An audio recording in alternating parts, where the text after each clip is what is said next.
एक बार की बात है। एक सुबह भगवान बुद्ध अपने शिष्यों को प्रवचन दे रहे थे।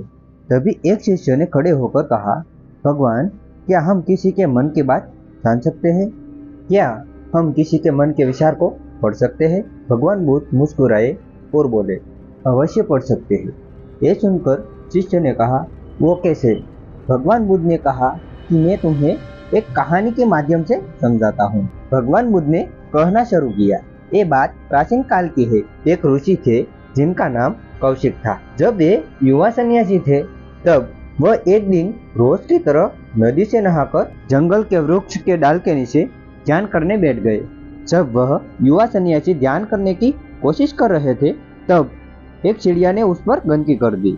यह देखकर उस युवा सन्यासी को बहुत ही क्रोध आया, क्योंकि वह अभी नदी से नहाकर आए थे और ध्यान में डूबने की कोशिश कर रहे थे। लेकिन इस चिड़िया की वजह से उसको फिर से नदी में नहाने जाना पड़ेगा।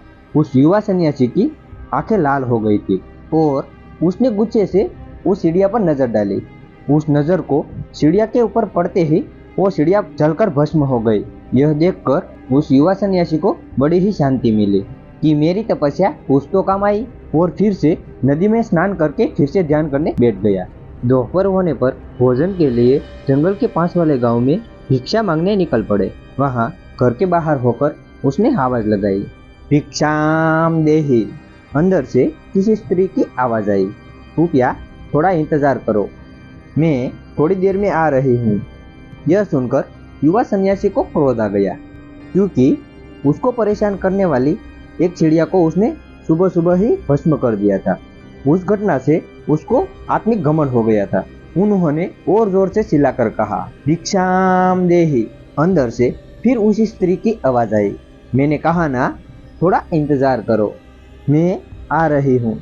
यह सुनकर उस युवा सन्यासी को बहुत क्रोध आया और जोर से कहा, भिक्षाम देहि। तब एक महिला थाली लेकर बाहर आई। तब उस युवा सन्यासी ने उस महिला से चिल्लाते हुए कहा, मैं देवीय शक्तियों से संपन्न हूँ, मैं एक महान सन्यासी हूँ। तुम्हारी हिम्मत कैसे हुई मुझ जैसे सन्यासी को इंतजार करवाने की? इस बात पर उस महिला ने कहा कि तुम्हें जल्दी किस बात की है? मैं अपने पति को खाना खिला रही थी, वो दोनों आंखों से अंधे हैं, वो कुछ देख नहीं सकते, और तुम तो थोड़ा इंतजार कर सकते हो। उस युवा सन्यासी ने गुस्से से उस महिला को देखा। तब उस महिला ने कहा, ऐसे गुस्से से मुझे घूरो मत, मैं कोई चिड़िया नहीं कि जलकर भस्म हो जाओ। यह सुनकर उस सन्यासी की आंखें फटी की फटी ही रह गई। उन्होंने पूछा, लेकिन तुम्हें कैसे पता? इसे कोई फर्क नहीं पड़ता, लेकिन ऐसे घूरो मत। युवा सन्यासी ने सोचा कि घरे जंगल में मेरे आसपास तो कोई नहीं था, फिर इस महिला को उस चिड़िया के बारे में कैसे पता? कृपया आप मुझे बताइए कि आपको कैसे पता चला? महिला ने कहा कि मैंने कहा ना, उसे कोई फर्क नहीं पड़ता, और आप जिस घमंड से भरे हैं, इस हालात में आप कुछ नहीं सीख सकते। सन्यासी हाथ जोड़ते हुए बोला, आप मुझे अपना शिष्य बना लीजिए। महिला ने कहा, मैं गृहिणी हूँ, मैं किसी को अपना शिष्य नहीं बनाती, लेकिन मैं अपने गुरु का पता जरूर बता सकती हूँ, आप उनका शिष्य जरूर बन सकते हो। महिला ने उस गुरु का पता बताया। उस पता के अनुसार युवा सन्यासी उस नगर में जा पहुंचा। वह कसाई के गले में जा पहुंचा। उस युवा सन्यासी ने देखा कि यहाँ तो चारों ओर मांस के टुकड़े लटके हुए हैं। उसने सोचा कि मैं गलत जगह पर आ गया हूँ, लेकिन पता बिल्कुल सही था। लेकिन वह सन्यासी ब्राह्मण था और ब्राह्मणों का कसाई की गलियों में आना भी पाप था। उन्होंने सोचा कि मैं किसी कसाई को अपना गुरु नहीं बना सकता, लेकिन फिर भी वो आगे बढ़ा और लोगों से उनका पता पूछा। तब लोगों ने इशारों से बताया कि दुकान सामने है। उसने उस दुकान पे जाकर देखा, वह उसी दुकान पे रहता है। तब उस इंसान के शरीर पर खून ही खून था। उसकी चारों तरफ मांस के टुकड़े टंगे हुए थे।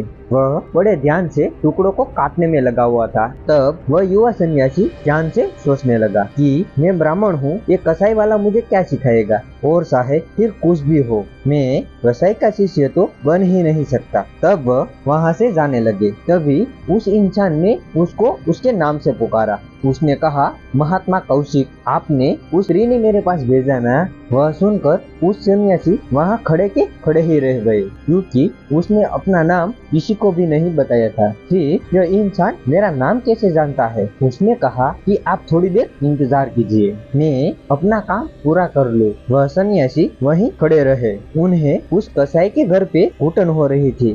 थोड़ी देर बाद उसने अपना काम पूरा करके उस युवा सन्यासी के पास आकर कहा, आप मेरे घर पे चलिए, हम वहीं बैठकर बात करते हैं। वह घर पर पहुंच गए।